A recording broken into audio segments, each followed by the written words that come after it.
Welcome to All Horse Racing All the Time, where we bring you fresh new horse racing information every single day. I'm Alan, your host, or as many of you know me in racing circles as the Win Big Guy, or just Coach, from my years of delivering big winners and helping horse players worldwide improve their game, taking it to the next levels. Today, I present you with the 2025 Kentucky Derby mock draw with opening odds. As many of you know, Kentucky Derby draw, the draw is April 26th, Saturday at 7:25 p.m. Eastern Time. And the draw, that's everything. That's where the rubber meets the road. You find out the post positions of your horses, the odds. Well, we're going to go through that process today, drawing the horses and post positions one by one and showing them along the way. And then presenting you with the opening odds, fair odds as I see them with these post positions. So you can get a leg up on the Kentucky Derby draw. Almost like a prep draw. But what I mean by that is this: there is a thought process that takes place during the Kentucky draw for you horse players out there. What you want to be doing is working on your handicapping as the draw unfolds in a way. Start visualizing how the race, the pace of the race, the situations, how it's going to come together. And you're going to see it coming together right before your eyes here. So take it right through. As we go through the draw, you can prepare for your draw, how you're going to handle it emotionally. You can get bent out of shape if your horse suddenly gets a really horrible post position. How are you going to handle that? Anyway, get your emotions in check, your thought process in check. It's like a draw prep, Kentucky Derby prep draw right before the real draw. So help you boost your thought process, your handicapping, how you see things as the draw unfolds before your eyes. So with that in mind, let's get going. What we have here, we have our chart. We're going to be bringing that up. I have the horses in that and the post positions. We're going to go one by one and right through it. So let's get started. Rubber meets the road. Let's see who gets post position 1 through 20. And who's in there? Of course, you got the AEs right now: Nequist, Render Judgment, Baiza. They're on the bottom. So they need one of these to eventually drop out. One of these or more to drop out to get in there. So we're going to go with the ones that are right now geared for the Kentucky Derby. They're qualifying going into the draw. So you can get set in advance. And let's see who gets the first draw. And holy smokes. Post position 20 goes to Sovereignty. Post position 20 goes to Sovereignty. What a way to start. Well, what are the positives there? What are the positives there? Sovereignty drawing post 20. I don't believe that's a kiss of death for a horse like this. A strong closer. The positives will not be running into trouble from those on the inside of him, that's for sure, and his running styles. And so instead of being on a real inside post and having to angle out eventually down the road or really struggle to work out a trip, this one can kind of angle in and get himself in a nice position, not too wide, etc. Still have things to work with, but it's not the end of the world for him. Yeah, I would have liked him a little more inside, but first draw Sovereignty, post 20. And now we go to number 2 there. Let's see who's next up on the list here.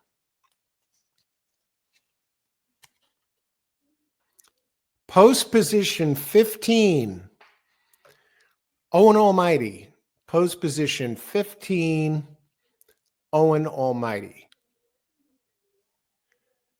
Okay, Owen Almighty, he's a front running type. We'll probably have to stalk a little bit. We'll have to see who draws inside of him. I think he would definitely like to be further inside here. Not the best of posts there at all. Let's see where everybody else lands. Let's go to the next up. Okay. Post position 7, journalism.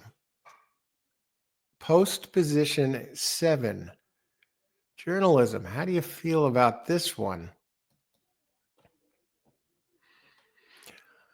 Well, I don't think you could have asked for much better of a post for what's already figuring to be the early opening favorite.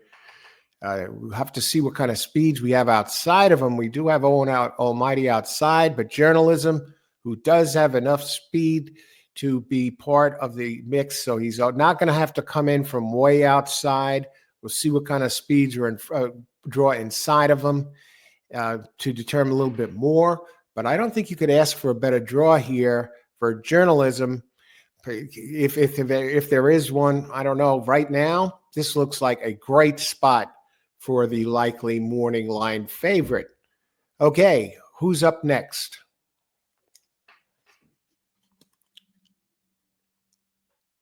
Post number 19. 19 and 20 now out of the way.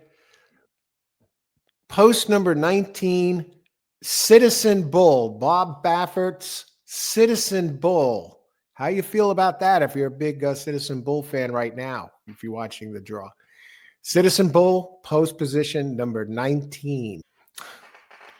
My take on this, you probably, as this draw stands right now, you probably couldn't ask for a worse draw for Citizen Bull here. One that depends on the lead. Obviously, speed is going to be inside of him, a bunch of the speeds, not just Owen Almighty, but you have some other ones that run quick early. And Citizen Bull, oh, I don't like it. What are his opening odds going to be? Those will be determined once this draft is completed, and I will present them all here for all of them. But Citizen Bull, an unfortunate post here, drawing outside of drawing all the way outside post 19. Oh, you know he's going to be running wide. He's going to want the lead. Does he have any chance at all? You'll see the odds. Okay, next draw. Who's up? Admire Daytona. Admire post position 2. Admire Daytona. Admire Daytona, Japanese entry, draws a brutal post position here. Oh, brother. Opening odds, they can't be happy with that one. The running style, this one already up against the wall way inside. Post position 2, Admire Daytona. Okay. It'll take money being the Japanese, they always comes out of a slow race and okay. Post position number 11. Post position 11, East Avenue. East Avenue, post position number 11. Well, post position, East Avenue, this is going to be one of the ones challenging for the lead early. Really jumped forward in the last race. Showed his stuff, the equipment change. Could be worse. I think that's a decent draw for East Avenue. We'll see what other speeds draw inside and outside of him. But not too far outside, not facing the critical position that Citizen Bull is in. So East Avenue, post position number 11.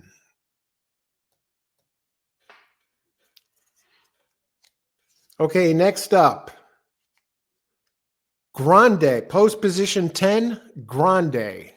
Post position 10, Todd Pletcher, Mike Rapolis, Grande, second in the Wood Memorial. Post position number 10.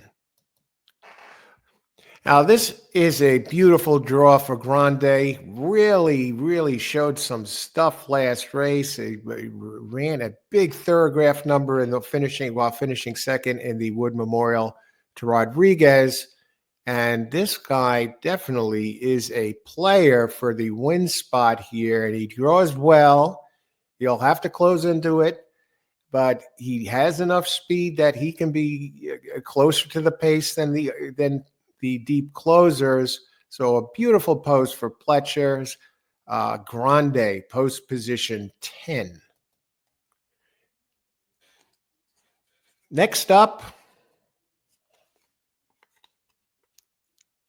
Japan from the post position 9, Luxor Cafe, Japanese entry, huge closer, tremendous freight train closing kick from Japan.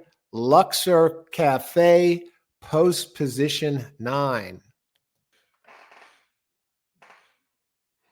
Okay, Luxor Cafe, big time closer, big kick, not too far outside. We'll have to see what happens as far as getting a clean break from these, but very, very nice post position there for Luxor Cafe. Not going to have to come from way outside, but who knows about what type of break we have from the gate. But so far, so good for Luxor Cafe, post position 9. And next up, post position 3, American Promise, D. Wayne Lucas, post position 3, American Promise.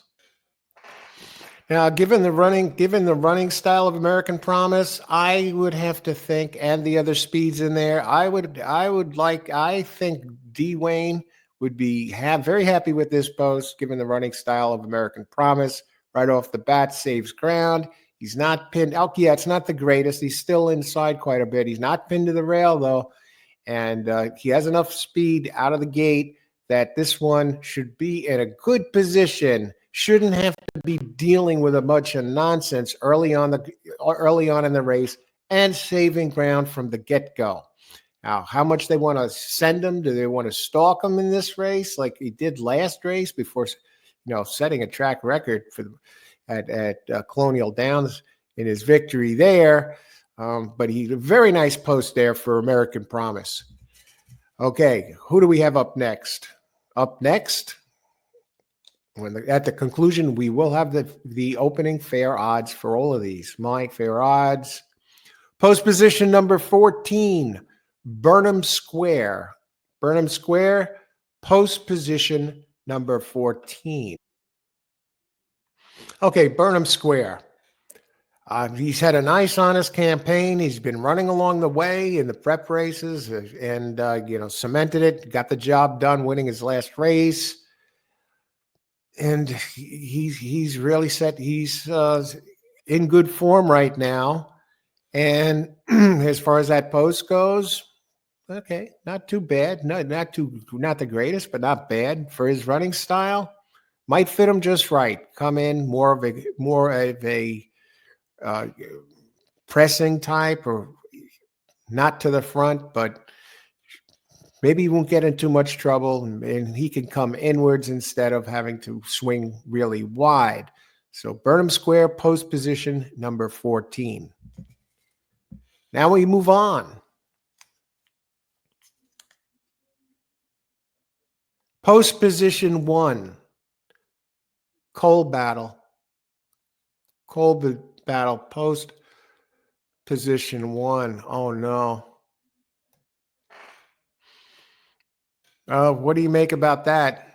If you're a big Coal Battle fan, already I thought this horse was up against it as far as the distance goes, as far as coming off the last race.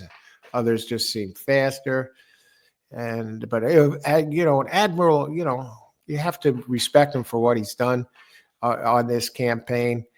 But this post position 1, drawing real inside now. And think about this for a second. If you're a big a player, or you are a fan of Coal Battle, if he draws post position 1 in the real draw, are you going to still back him the way you would if he gets it now?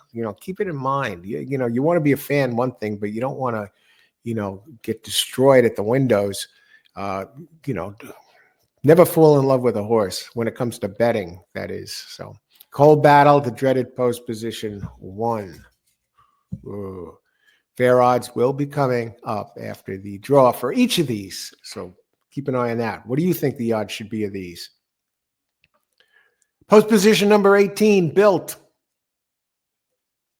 Well, you can't think they'd be too happy with that. Post position 18, Built.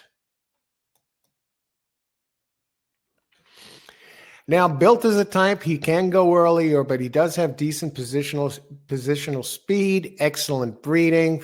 He should, can he overcome it? Already there are some horses faster.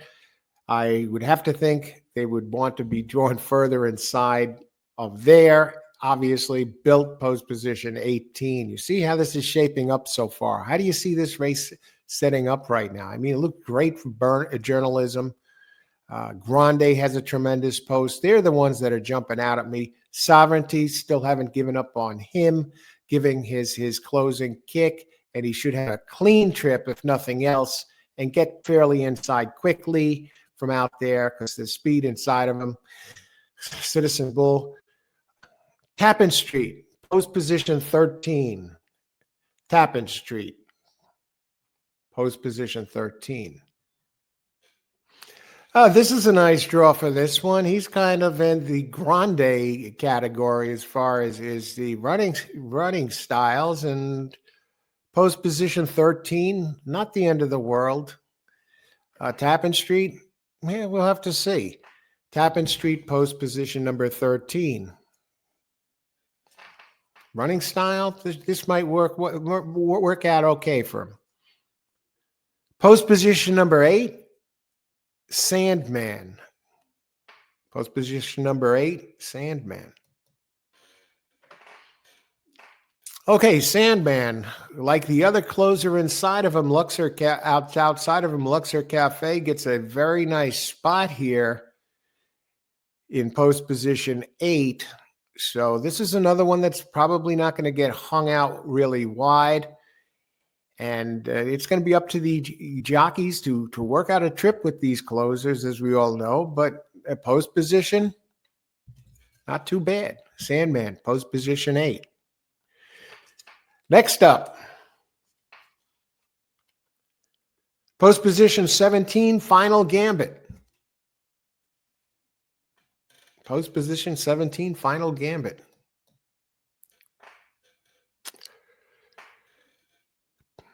That's a tough one. I was not big on this horse to begin with. We got some better ones, closers inside of him, and even in the outside, Sovereignty, as far as the numbers go. So post position 17, Final Gambit. We move on. Publisher, post position 5. Publisher, post position 5. So are you noting this? You're getting a picture, a clear shot here of how you see this race playing out as this goes along.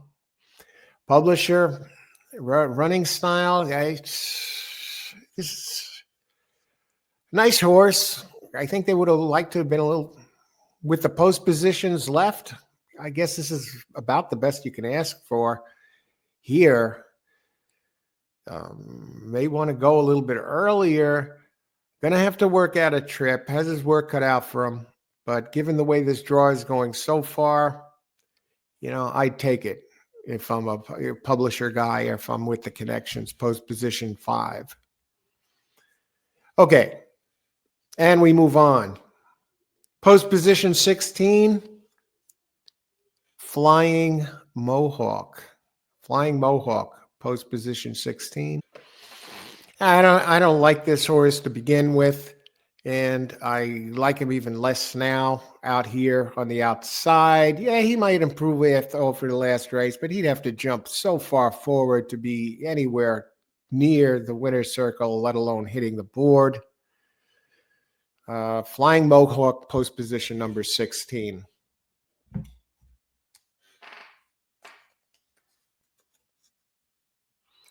Post position number 6, Tistastic.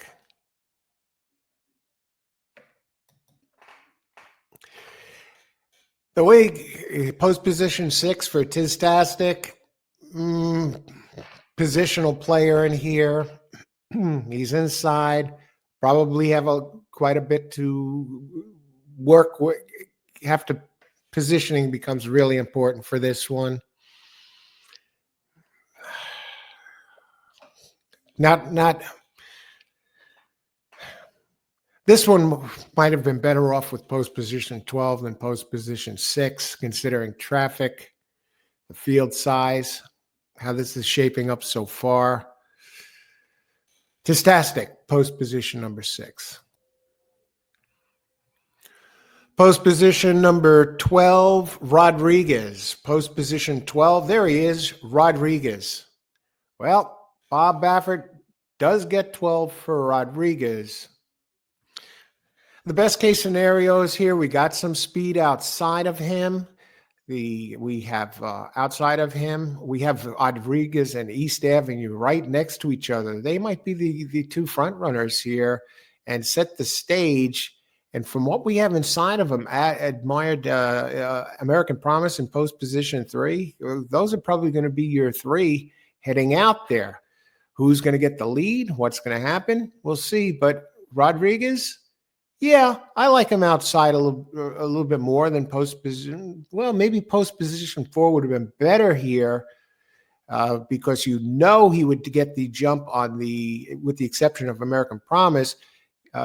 He would have a chance to really set the stage from post position 4. Now he still might be able to do that here, considering the early speed of the ones inside of him, right through to American Promise. We'll get to that in a second, but Rodriguez, post position 12. Outside of him, you got Owen Almighty. You have Citizen Bull, the two main ones here, as far as front running style, sometimes built a little bit, but he got some of the, big speeds outside of him there. And now the final position goes to number 4, Chunk of Gold. Chunk of Gold. I don't see it. I don't think the post position.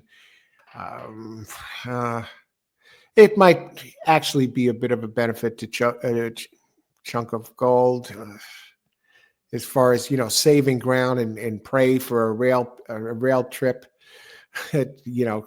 Coming towards the close, but post position 4, Chunk of Gold. So there you have it. The post position official 2025 Kentucky Derby mock draft. You got your post positions. How do you feel about your horses now? How do you see this race shaping up? What I'm going to do now is present you with my opening fair odds for the. I'm not handicapping this race, but I'm going to give you what I see are fair odds, considering considering what the public is going to do and what I think the horse can do. So I'm going to present you with my fair odds for all 20 of these right here, and then present some observations and some questions for you to consider for the Kentucky Derby draw. And how do you see this? And now we see the fair odds. My fair odds for this Kentucky Derby 2025 mock draw here. Now, the odds are affected by the post positions. If some of these had different post positions, I'd see the odds differently. For example, number 20, Sovereignty. I have him as 12-1 fair odds right now, considering the post, his running style, and especially the post. If he was further inside, he'd probably be open a little bit lower. At 12-1, he's just an example there. Whereas Citizen Bull now, if he was inside, he'd probably be lower than 20-1. And but I see he's going to take money, just the fact that it's a Bob Baffert entry, and he will probably go off lower in the actual Derby than he deserves to be. Okay. And it goes for all the horses here. Journalism, terrific spot. I see him as the opening favorite as 5-2, a fair 5-2. Do you even get 5-2 on him if he opens in the actual draw in post position 7 with these inside of him and those outside of him? Grande 10-1. It's a third choice. So second choice, Sandman 5-1. The other Baffert, post position 12, Rodriguez 8-1. Has a good setup here, considering those inside and outside of him. Of course, it's Baffert. He's going to take money. And it's a good horse. He seems to be peaking at the right side. Tappan Street, post 13, post position 13, 10-1. Luxor Cafe, interesting. This one, I believe, is going to take some money and legitimately gets a decent post here and gets opens at 12-1. And a couple at 10, another one at 10-1. Nice post. Grande, Todd Pletcher's Grande, 10-1. And Tappan Street outside, 10-1. And built up against it, 35-1. Final Gambit and the high ones Flying Mohawk, 50-1. And of course, not a good post for him. And I don't think he's a weak contender here, 60-1 Chunk of Gold. So what do you think? What do you think here? Are you prepared for the Kentucky Derby draw? What do you think of the odds of these horses? Would you make them these odds? Let us know in the comments down below as we get forward for the drafts. This was a lot of fun, thought-provoking. So as you can see here, I definitely had to give this thing thought, given the post positions, how it was unfolding before me, what was going to happen and where, etc. And so I did think about the horses in advance, because what I did, I did the draw blindly, of course, in the beginning. I had a couple of bowls, one with numbers, one's with a horse's name, picked one from each. I wasn't going to do that here and drag this out. Took one from each and then had it. Okay, so I knew the post positions of the horses in advance of doing this draw. But what I did do, given the circumstances, I did look over the horses, look over their running styles and their speeds. And that's how I was able to determine the fair odds by the post positions, which I presented to you here. So I went through it. But when I drew them here, I didn't know what order of the post I was going to be getting as the draw unfolded. So I still had that to look forward to. I knew the post positions of the horses. I didn't know which post positions or which horse I was going to be drawing first as I did it here before you. So it was a lot of fun. And what do you think? Did this help at all? Do you have any tips about this? How to address the draw? Because the draw really is important, and how you handle it and prepare for it will help you enjoy the draw better, to see it unfolding like a chess match before your eyes. So I want to thank everybody for watching, and may the horse be with you.